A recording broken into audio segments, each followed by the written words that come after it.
बापा तापर कौन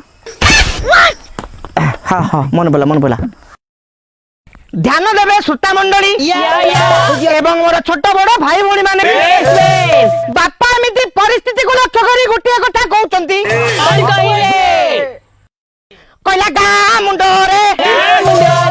बुढ़ा बर गछटे अछि हो बुढ़ा बर गछटे अछि कहला दीटी ओहळ माटी रे मिसिले गछ को से भूली जाउची हो गछ को से भूली जाउची रही जा अरे भाई न हां गाँ मुंडरे गोटे बुढ़ा बर गछटे अछि से ओहळ को मिसिला पर से माटी को भूली जाउची